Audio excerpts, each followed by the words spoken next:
Fala rapaziada, hoje o vídeo vai ser um pouco diferente. Não faz muito tempo que esse canal chamado Amigo Eli apareceu recomendado pra mim por conta dos meus interesses acerca dos assuntos religião e ateísmo. Esse é um canal que já tem um histórico contra ateus e como alguns sabem eu me considero ateu, então eu pensei em fazer um vídeo resposta a um vídeo dele intitulado Refutando o Ateísmo. Eu tenho que começar a elogiar a edição dele, ela é muito boa, muito emocionante, mas às vezes quando ele vai se referir a pessoas das quais ele não concorda, como os ateus, ele coloca alguns inserts que ridicularizam esses pensamentos, os pensamentos dessas pessoas. Isso é bom pra narrativa, pra tentar induzir alguém a pensar que se ela pensa dessa maneira, ela tá errada, sendo representada por aquela imagem ridícula. Isso diz muito sobre semiótica. Se você quer representar vilões, você os faz com uma cara feia e com alguma cicatriz. Isso é como aqueles memes em que tem dois opostos, o Shed e o Nerd. Fazer isso é a mesma coisa que sempre que eu citar pessoas que acreditam em Deus, eu colocar um insert bem ridículo pra representar elas. Claro que eu não vou fazer isso, mas eu tô avisando a minha audiência pra vocês prestarem atenção ao que ele tá dizendo e não na estética do vídeo dele. Agora, sem mais enrolação, vamos lá. O argumento cosmológico diz que tudo que a gente vê ao nosso redor tem uma causa. Tipo, se você vê uma árvore crescendo, é porque ela foi plantada ou germinou de uma semente. Então a mesma lógica se aplica ao universo. O argumento cosmológico parte do princípio de que se o universo está aqui, deve ter uma causa que o fez existir. Tipo, não dá pra simplesmente dizer ele apareceu do nada. Isso é meio estranho, né? Então a pergunta é, o que foi que causou o universo a existir? Agora vem a parte interessante. Os defensores do argumento cosmológico dizem que essa causa que fez o universo existir não pode ser apenas mais uma coisa que existe dentro do universo, porque se fosse assim, você acabaria caindo num loop infinito de Quem criou isso? Quem criou? entendeu? Então tem que ser algo fora do universo,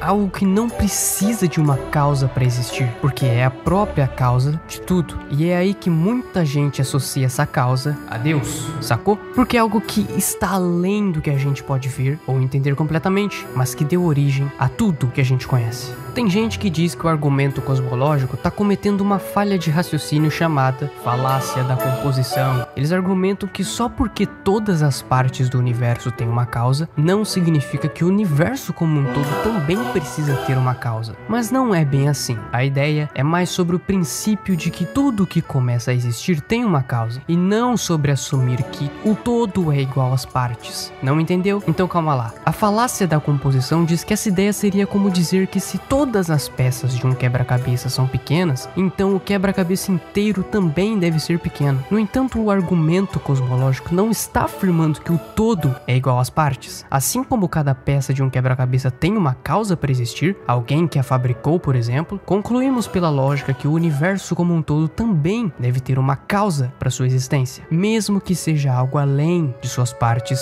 individuais. O argumento cosmológico é um dos melhores argumentos para pensar sobre a existência de um projetista, mas ele pressupõe que a causalidade é uma característica inerente a todo o universo, e isso pode não ser verdade. O que eu quero dizer é que nem tudo pode ser considerado consequência de suas causas, e que tudo pode ter uma explicação, mas nem tudo pode ter uma causa. Causa é um tipo específico de explicação. O próprio emaranhamento quântico pode ser uma refutação para isso, onde duas partículas muito distantes se afetam instantaneamente uma a outra, sem uma causa aparente. Também tem isso que a gente conhece como indeterminismo quântico, onde as partículas subatômicas não têm um estado definido até que elas sejam observadas. Isso pode significar que se você souber todas as condições iniciais de um sistema, mesmo assim você não vai conseguir prever o que aquela partícula vai fazer, fazendo com que ela seja um objeto que independe de causas. É claro que eu não sou físico, eu sei muito pouco sobre mecânica quântica no geral, mas esses conceitos eles confrontam diretamente essa noção de causa e efeito como a gente conhece. Apesar disso, a gente pode só não saber as causas aparentes daquela consequência. Um outro argumento contra o argumento cosmológico é falar que não é porque as coisas funcionam assim, aqui e agora, que elas sempre funcionaram dessa mesma forma. Ou seja, não é porque hoje a gente observa as causas e os efeitos que eles sempre foram regras no universo. O universo, por exemplo, pode sempre ter existido, ou ser um eterno ciclo, um sistema autocontido em si. Aqui está um outro exemplo. Supondo que tudo que acontece tem uma causa, essa causa precisa de tempo para acontecer. Por exemplo, uma planta. Primeiro você planta a semente, depois você espera alguns dias e só então ela vai começar a brotar. A causa da semente brotar foi a minha ação de tê-la enterrado. Isso quer dizer que precisamos de espaço e de tempo para que a consequência aconteça. Imagina um mundo onde o tempo não existe. Você não poderia nem se mexer. Até onde sabemos, o espaço-tempo é uma característica do nosso universo, e o conceito de causa e efeito depende de tempo, de linearidade. Eu preciso fazer algo para que algo aconteça. Isso levanta a questão: como teria uma causa antes do espaço-tempo, se o espaço-tempo só existe porque o universo existe? Isso quer dizer que não tem nenhuma necessidade de falar que o primeiro motor é um projetista inteligente, sendo que a gente pode falar que o universo sempre existiu, como sistema autocontido. Ele também falou da falácia da composição, que diz que pode ser falacioso afirmar que, porque cada parte do universo tem uma causa, isso significa que o universo também tem uma causa. Isso porque o universo pode ser um sistema fechado nele mesmo. E se o argumento cosmológico, como ele afirmou, não está falando que o todo é igual às suas partes, então não tem qualquer motivo para falar que o universo tem uma causa, já que causa e efeito são características do universo. Fora que tudo que a gente conhece acontece dentro do universo. Então não tem nenhum motivo ou evidência ou base sólida para crer que exista algo fora desse universo. Se tudo que a gente conhece está aqui dentro, nada ao nosso redor precisa de uma explicação fora do universo. Então por que o universo como um todo também precisaria? O argumento teleológico é meio que uma reflexão sobre como as coisas no universo parecem ter um propósito ou um plano por trás delas, sabe? Tipo, quando a gente olha pra natureza, vê toda essa ordem e complexidade, e aí pensa, será que tudo isso foi só uma grande coincidência? Ou será que tem alguém planejando tudo? Imagine que você está olhando para um relógio. Você não pensa que ele se montou sozinho, né? Você entende que alguém inteligente o projetou e o montou como um propósito específico, mostrar as horas. Então o argumento teleológico é mais ou menos isso, mas aplicado ao universo como um todo. Quando a gente olha para as coisas, como o funcionamento perfeito do corpo humano, a precisão dos movimentos dos planetas, ou até mesmo a beleza das flores, fica difícil acreditar que tudo isso é apenas fruto do acaso. Eles argumentam que essa ordem e complexidade sugerem a existência de um planejador inteligente por trás de tudo. Mas Eli, muitas das coisas que parecem ter um propósito podem ser explicadas por processos naturais, como a evolução. É verdade que a evolução e a ciência explicam muitas coisas legais sobre como as coisas funcionam no universo, como o desenvolvimento do olho humano ao longo de milhões de anos. Isso é bem incrível. Mas veja bem, isso não refuta o argumento teleológico. Na verdade, esse argumento não está negando a existência de processos naturais e científicos por trás das coisas. Eles apenas sugerem que esses processos são parte do plano maior de um ser inteligente. Mas às vezes a gente vê coisas ruins da natureza que parecem meio bagunçadas ou imperfeitas. Tipo, tem terremotos, tsunamis, doenças. Se tudo fosse planejado por um ser inteligente, por que teríamos coisas assim? Sobre as coisas ruins da natureza, tipo terremotos e doenças, cada religião e doutrina tem a sua explicação para isso. Mas o argumento teleológico sem nenhum viés religioso diz que isso faz parte de um plano maior que a gente não consegue entender completamente. Por exemplo, um terremoto pode ser devastador, mas também pode ajudar a liberar a pressão nas placas tectônicas e manter o equilíbrio do planeta Terra. Esse argumento sugere que as coisas boas e ruins têm um plano maior por trás, e a complexidade das coisas implica em um projetista inteligente. Bom, é verdade que um terremoto pode liberar a pressão e fazer a Terra sobreviver por mais alguns anos. Mas e quanto a acontecimentos objetivamente ruins para a vida na Terra? Como foi o caso do meteoro que matou os dinossauros, a tsunami no Japão em 2010, o Covid-19. Se esses acontecimentos te fazem pensar que existe um ser inteligente por trás disso tudo, pelo menos você tem que admitir que ele não é muito benevolente, já que isso objetivamente causa sofrimento a uma maior parte de seres humanos, ou seres no geral, do que a felicidade a outros. Usar o terremoto foi um bom exemplo, mas manter o equilíbrio do planeta Terra pode não ser um propósito inteligente criado por um projetista inteligente. Pode ser apenas uma necessidade natural do planeta Terra, quase como um instinto de sobrevivência, uma intuição para sobreviver, o que faria muito mais sentido. Alguém pode argumentar dizendo que o Covid-19 existiu para que a gente conhecesse e avançasse tecnologicamente nas curas para o Covid, mas isso também não faz muito sentido, tendo em vista que a gente não precisaria de uma cura para o Covid se o Covid nunca existisse. E aí ele fala, isso é para um plano maior do qual os seres humanos não conseguem entender. Isso me parece uma forma de fugir de um assunto principal, porque implica que, porque não entendemos algo,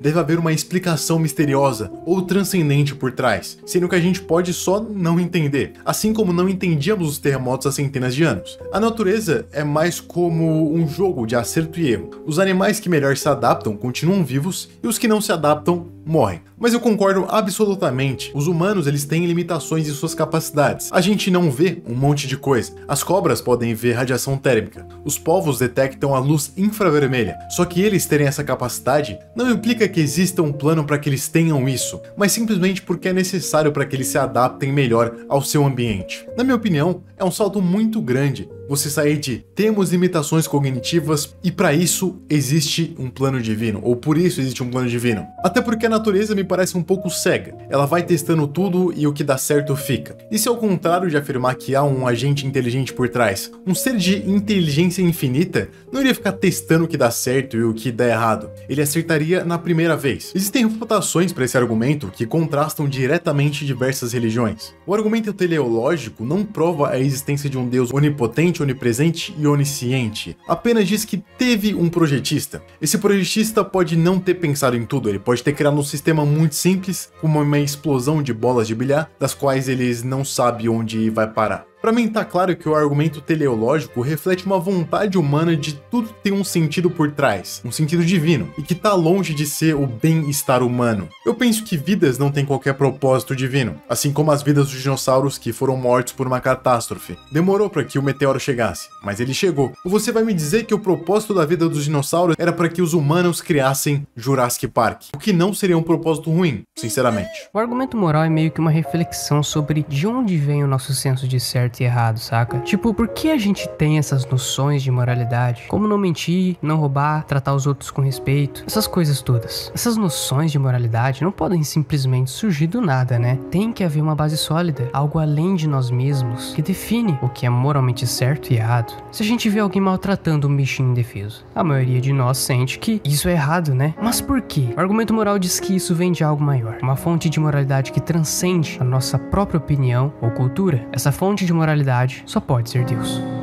Porque se não tem algo lá em cima, uma lei divina ou algo do tipo, então de onde vem esse senso de moralidade que a gente tem? E mesmo que a moralidade possa surgir da nossa empatia e compaixão pelas outras pessoas, isso não significa que Deus também não seja a fonte da empatia e compaixão. Tipo, quem garante que esses sentimentos não foram colocados em nós por um Criador? E quanto ao fato de algumas pessoas serem éticas sem acreditar em Deus, isso mostra que a moralidade pode ser praticada sem necessariamente a crença em algo maior, mas não exclui a possibilidade de que ela tenha uma base divina, pois o argumento em nenhum momento diz que é necessário acreditar em Deus para estar conectado com essa fonte moral. Portanto, existe uma espécie de senso moral inato dentro de cada um de nós. É como se todos, independentemente de onde venham ou das crenças que tenham, compartilhassem algumas noções básicas do que é certo e errado. Se a gente olhar ao redor do mundo, vai perceber que muitas culturas têm princípios morais semelhantes, como não matar, não roubar, tratar os outros com respeito. E isso sugere que esses valores são universais. Se esses princípios morais são tão comuns entre diferentes grupos humanos, então deve haver algo mais do que apenas convenções sociais ou educação que os influenciam. Talvez seja algo mais profundo, tipo uma consciência moral compartilhada por toda a humanidade. Um exemplo seria se a gente olhasse para as histórias antigas de diferentes culturas ao redor do mundo. Muitas delas têm ensinamentos morais semelhantes, como valorizar a honestidade ou ajudar os mais necessitados. E isso sugere que esses valores estão presentes em toda a humanidade, independentemente de diferenças culturais. Então, se a gente vê essas noções morais básicas em tantas culturas diferentes, logo isso meio que sugere que elas são parte fundamental da nossa natureza como seres humanos. Apesar das diferenças culturais, todos compartilhamos um senso básico do que é certo e errado. O argumento diz que a noção de moralidade vem de algo maior e transcendente, e isso só pode ser Deus. Tipo, quem garante que esses sentimentos não foram colocados em nós por um Criador? Mas quem garante que foram? Uma palavra para moralidade ou regras e o conceito de moralidade podem ser encontrados universalmente, mas eles não são aplicados da mesma forma universal. Simplesmente não existem evidências diretas que conectem a moralidade a Deus. Aqui ele comete uma falsa dicotomia, apresentando só uma solução. Se existe moralidade, ela só pode vir de Deus. Não é bem assim. E se a moralidade vem de Deus, de onde vem a imoralidade? Se você perguntasse para qualquer religioso, essa pessoa provavelmente diria que a imoralidade não veio de Deus, porque Deus é um ser bom. E ela diria que a imoralidade é só uma falta de moralidade. E é aí que tá um dos grandes problemas. Porque isso aqui é absurdo. Essa pessoa provavelmente usaria de argumentos e inúmeros milagres e as coisas boas que existem no mundo para justificar o Deus bom. E como pessoas ruins ficarão boas. Mas em contrapartida, e se eu dissesse que o Deus, na verdade, é mau? Eu poderia usar o sofrimento do mundo inteiro para falar sobre isso. Então ela poderia dizer, se Deus fosse mau, então o mundo estaria muito pior. todos estaríamos sofrendo. Bom, não, até porque não é porque ele é bom, como você disse, que todos estamos felizes, né? A moral é um conceito complexo e embora existam alguns elementos de moralidade compartilhados pelo globo inteiro, isso não quer dizer que eles sejam aplicados da mesma forma no mundo inteiro. Se Deus existisse, a base para a moralidade seria sólida e seria muito fácil provar a moralidade como um conceito universal. Mas não, é a mesma coisa que dizer que todos gostam de comida. Só que o brasileiro gosta da comida de um jeito, o japonês gosta da comida de outro jeito. Em algumas cidades da Suíça, por exemplo, as pessoas matam cachorros para comer. Já no Brasil, isso aqui é bem errado, né? Um cristão brasileiro acha errado matar cachorro. Já um cristão da Suíça talvez não ache tanto. Então, ainda dentro de uma religião, existem coisas moralmente subjetivas. Matar pode até significar o mesmo para todos os cantos do mundo, mas nunca há um consenso entre quem se pode e quem não se pode matar. Existiu uma época no nosso mundo em que matar escravos era aceitável, e até hoje matar as pessoas em uma guerra é aceitável. Ou seja, até o conceito moral de matar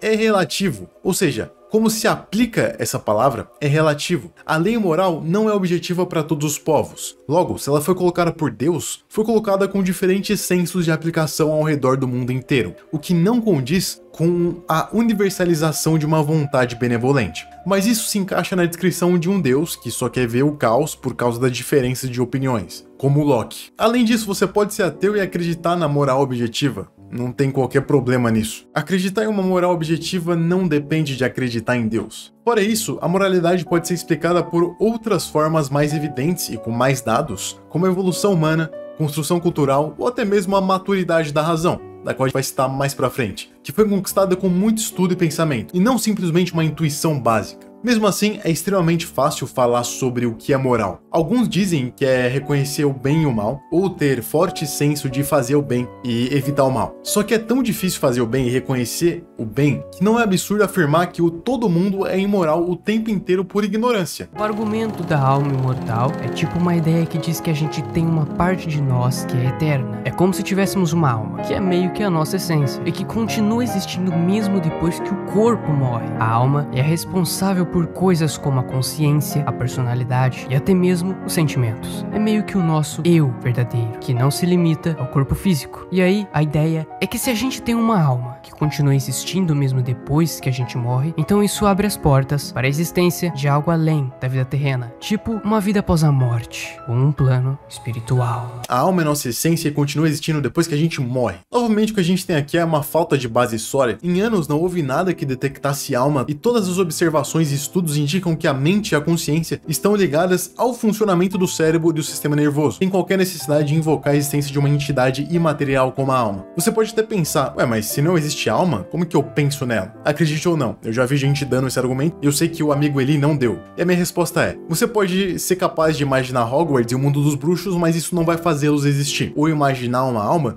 não faz ela existir de verdade. O argumento da causalidade formal é uma ideia que meio que questiona de onde vem a ordem e a estrutura do universo. É como se a gente olhasse para as coisas ao nosso redor e se perguntasse, por que tudo funciona tão certinho? Com leis e padrões bem definidos, o universo parece ser organizado de uma forma bem inteligente. Os defensores desse argumento olham para as coisas como as leis da física, os padrões matemáticos e até mesmo a forma como os átomos se organizam para formar as moléculas. Eles dizem que tudo isso parece seguir uma ordem e uma estrutura muito precisa, como se fosse resultado de algo mais do que simplesmente acaso. Um exemplo é o movimento dos planetas no espaço. É meio incrível como os planetas seguem suas órbitas certinhas ao redor do Sol. E isso não pode ser apenas coincidência, mas sim resultado de alguma forma de ordem ou plano por trás de tudo. Então, se a gente vê essa ordem e estrutura no universo, deve haver algo que cause isso, algo que dê forma e sentido a tudo que vemos ao nosso redor. Por que tudo funciona tão certinho? Tudo segue uma ordem e estrutura precisa. E se o Sol estivesse minimamente fora do lugar, poderíamos nem existir. Isso só pode ser coincidência. Só pode ter uma ordem, um plano por trás de tudo. Ou será que não? Se no planeta Terra não chovesse H2O, e sim diamante, nós nem estaríamos aqui. Mas isso não quer dizer que outras formas de vida não estivessem no nosso lugar. A grande pergunta desse argumento é, Qual que é a probabilidade? É muita sorte que nós estejamos nesse planeta, mas isso não significa que nós temos sorte de estarmos vivos porque Deus nos colocou aqui. Até porque as condições que nos fazem estar vivos aqui nesse planeta tornam impossível a vida em diversos outros planetas. Talvez se a ordem do nosso sistema solar fosse outra, isso tornasse a vida em outro lugar possível. As coisas acontecerem e terem uma aparente conexão não quer dizer que exista um projetista. A mesma coisa com nascer rico ou pobre. Às vezes, alguns humanos nascem em famílias bilionárias e podem ter uma vida cheia de experiências que o dinheiro infinito pode proporcionar, mas isso não quer dizer que todos vão ter o mesmo privilégio de viver essa mesma vida. Um outro argumento é que existem dias em que tudo parece conectado e você tá tendo muita sorte, mas em contrapartida existem dias em que tudo parece desconexo, um caos, você tá tendo muito azar. Uma vítima de roubo com certeza não pensa que aquilo foi uma obra do destino. Em contrapartida, um estoico pode olhar para esse acontecimento com uma certa normalidade, seja coincidência ou não, e dizer que aquilo é simplesmente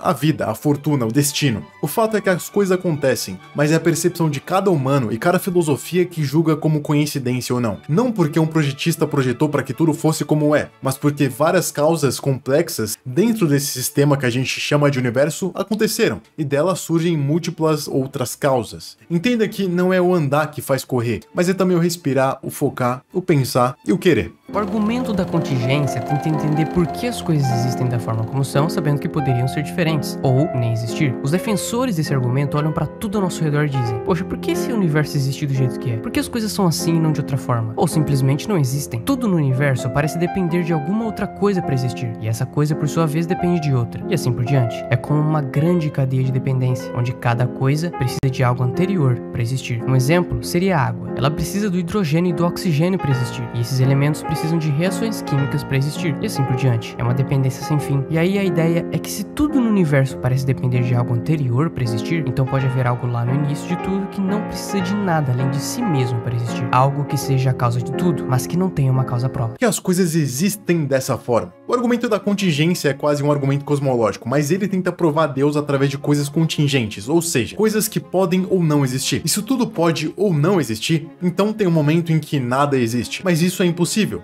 Portanto, é necessário que algo sempre exista e que seja a causa de todas as coisas que existem. Esse argumento nos leva a crer que a primeira causa das coisas é Deus. Só que mesmo que a gente aceite que existe uma causa primordial, não há razão para crer que ela é Deus. Se o tempo é cíclico ou se o conceito de causalidade não se aplica da mesma forma em níveis fundamentais da realidade, então as conclusões do argumento podem não ser válidas. Um dos motivos do porquê a gente não consegue ver além do Big Bang é simplesmente porque as leis da física não funcionavam da mesma forma que elas funcionam agora. Isso não quer dizer que Deus estava lá, mas só que nós não conseguimos observar o que estava além. Se algo é necessário para o universo existir, esse algo pode ser muito bem só o mundo das ideias de Platão, por exemplo, onde temos as formas perfeitas de cada coisa e o universo é só uma sombra imperfeita de cada uma dessas formas transcendentes. É claro que esse é o argumento um pouco estranho dele. Logo, esse argumento nem é contra o ateísmo, sendo que você pode ser ateu e aceitar ele, até porque ele não implica necessariamente na existência de um Deus. O argumento da hierarquia dos seres diz que tudo no universo parece seguir uma ordem, uma espécie de escada. Existem umas coisas mais simples, tipo os átomos e as moléculas, e outras mais complexas, tipo os seres vivos, incluindo a gente. E por que essa ordem? Por que as coisas são organizadas dessa forma, em vez de serem todas iguais? Essa ordem sugere que tem algo lá em cima da escada, algo que é mais perfeito, mais puro, mais poderoso do que o resto das coisas.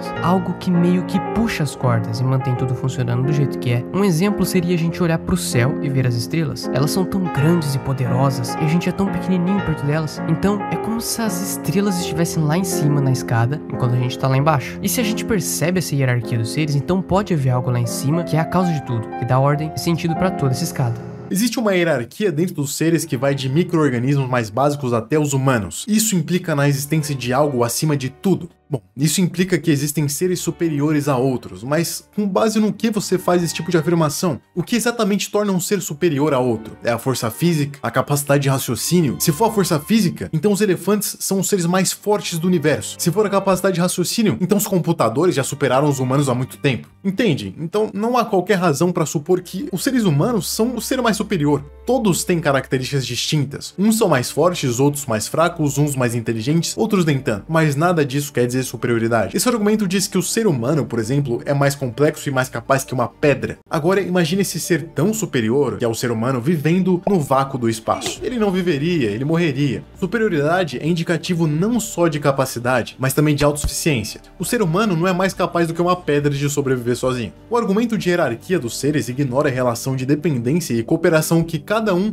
tem com cada um. O leão nunca seria o topo da cadeia alimentar se não existissem presas mais fáceis e fracas do que ele para comer, e assim sucessivamente, até aparecer um animal mais forte que o leão. Fora que, se a gente aceita que existam seres mais perfeitos e superiores do que outros no universo, a gente está dizendo que existem seres imperfeitos no universo também. E como que explica a existência de sofrimento e caos se o universo é supostamente governado por um ser perfeito? É esperado de um ser perfeito uma criação perfeita, e não uma hierarquia entre imperfeitos e perfeitos. O argumento da necessidade da razão reflete sobre o papel importante que a nossa capacidade de pensar e raciocinar tem na nossa vida e no universo. Cara, se a gente parar pra pensar, a razão é essencial em tudo que a gente faz, desde tomar decisões simples do dia a dia até entender os mistérios mais profundos do universo. A razão tá sempre lá, guiando a gente. Então, se a razão fosse apenas uma ilusão ou algo secundário, a gente não veria tanta importância dada a ela em todas as áreas do conhecimento humano, tipo a ciência, a filosofia, a matemática. Todas elas dependem da nossa capacidade de raciocinar de forma lógica e coerente. Um exemplo seria se a gente olhasse para os grandes avanços da humanidade, tipo a descoberta da eletricidade ou o desenvolvimento da medicina. Tudo isso foi possível porque as pessoas usaram a razão para entender o mundo ao nosso redor e resolver problemas complexos. Então, se a razão é tão crucial em tudo que a gente faz, logo, isso meio que sugere que ela não é apenas uma característica casual ou acidental da nossa existência, mas sim algo que faz parte da natureza fundamental. A razão tá sempre guiando a gente. Se a razão é tão necessária, isso sugere que ela não é tão acidental, mas sim algo que faz parte da natureza fundamental do universo. Dizer isso é dizer que se todo ser humano tem um braço,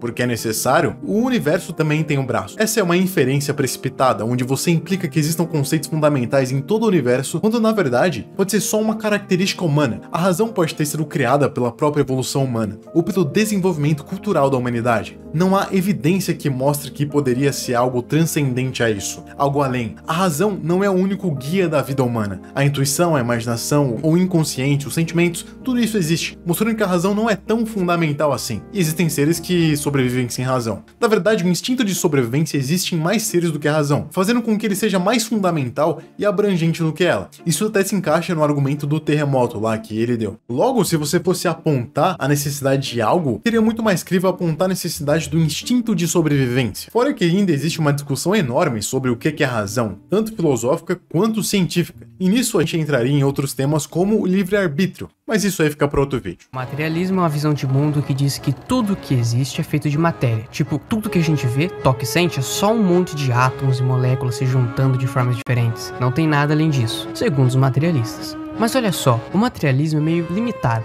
porque ignora ou desconsidera completamente outras partes da nossa experiência humana. Como é que a gente explica o fato de a gente pensar, sentir, ter experiências conscientes só com base em átomos e moléculas? É meio complicado explicar coisas como amor, empatia, criatividade e até mesmo o próprio ato de pensar só com base em matéria. O materialismo não consegue explicar completamente a nossa experiência humana, especialmente quando se trata de coisas como a consciência.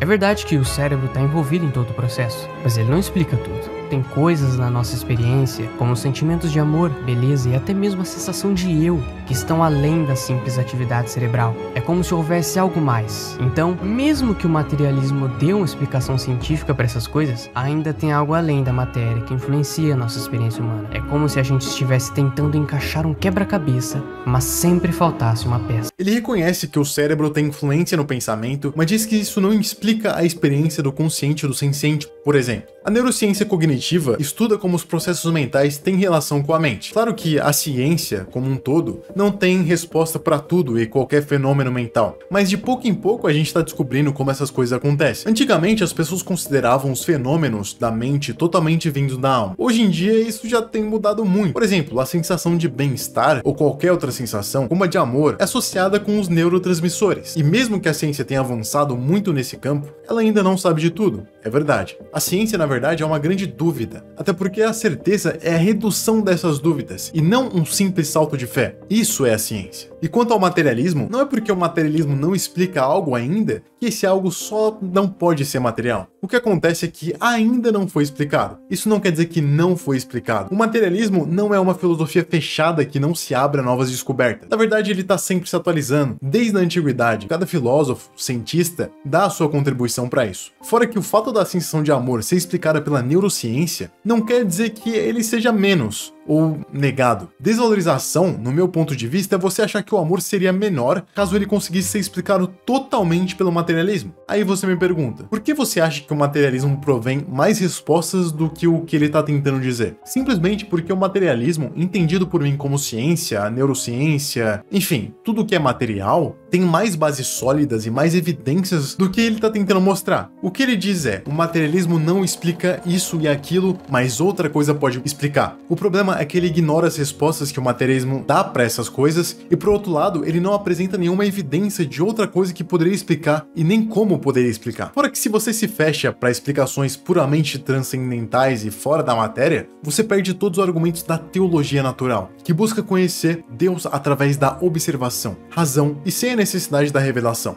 Inclusive, vários argumentos que ele mesmo propôs fazem parte da teologia natural, como o caso do argumento cosmológico, teleológico e moral. O evolucionismo biológico é uma ideia que diz que tudo que a gente é e faz pode ser explicado só pelas leis da biologia. É como se todas as nossas emoções, pensamentos e comportamentos fossem só resultado das nossas células e processos biológicos no corpo. Porém, o reducionismo biológico é meio simplista demais, porque ignora outras coisas importantes que influenciam quem a gente é e como a gente age. Uma das críticas é sobre a mente e a consciência. Tipo, o reducionismo biológico diz que tudo isso é só resultado de neurônios disparando no cérebro. Mas será que é só isso mesmo? Tem muita coisa na nossa experiência humana, como sentimentos, intuições e, novamente, a sensação de eu, que estão além da simples atividade cerebral. Outra crítica é sobre o ambiente e a cultura. Mesmo que a biologia tenha um papel importante na formação de quem a gente é, a nossa personalidade e comportamento também são muito influenciados pelo ambiente que a gente vive, pela nossa educação, pelas nossas experiências sociais e por aí vai. E isso tudo não é só biologia. O reducionismo biológico, assim como o materialismo, também é limitado e não consegue explicar completamente a complexidade da experiência humana. É como tentar entender um quadro olhando só para um pedaço dele, e aí você acaba perdendo o quadro todo. Bom, primeiramente eu nunca vi nenhum ateu dizendo que a humanidade pode ser explicada só pelas leis da biologia. Isso porque eu acho meio ridículo até. É como se você pegasse o curso de oceanografia e falasse, caraca, tudo pode ser explicado por peixes e oceano. Mas é legal notar sua comparação da vida humana com um quadro. Ao meu ver, é uma técnica persuasiva de narrativa, na verdade. Isso porque o quadro, ele tem um projetista, ele tem um pintor e uma intenção do pintor. Isso induz quem tá assistindo o vídeo a pensar que a vida é como um grande quadro, com um pintor e a sua intenção. Só que a vida humana não dá qualquer motivo para acreditar que tenha um artista ou um significado e uma intenção. O cérebro humano não aparenta ter nenhum outro propósito a não ser buscar energia para buscar mais energia, com diversos meios de conseguir isso e com diversas nuances, é claro. Falando sobre mim, ainda dentro desse argumento, eu não acho que as coisas possam ser provadas de um ponto de vista só biológico. Acho que é uma junção de campos de estudo que nós temos, assim como a filosofia. Talvez um dia a ciência chegue em uma teoria geral de tudo, mas até lá eu provavelmente vou estar morto, então...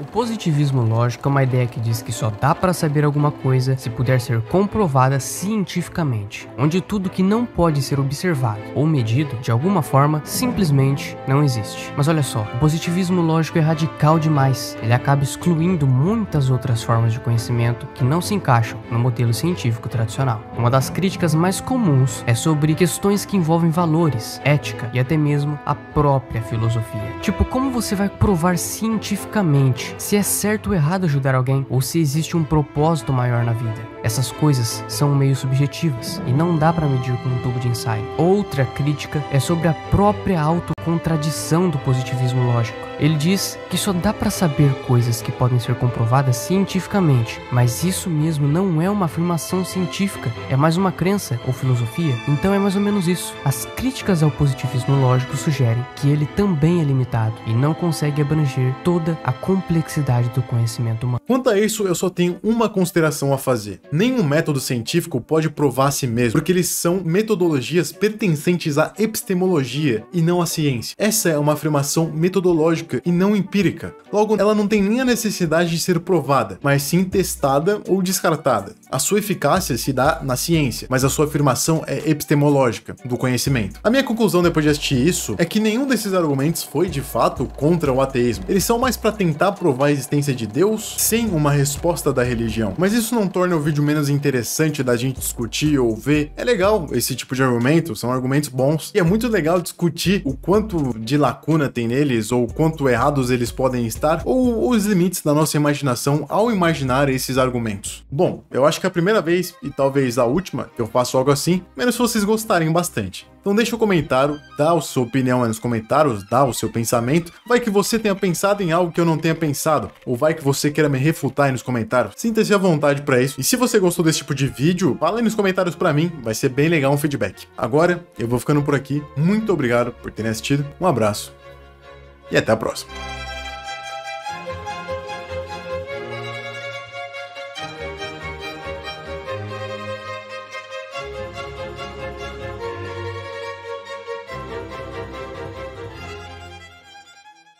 ハムレット R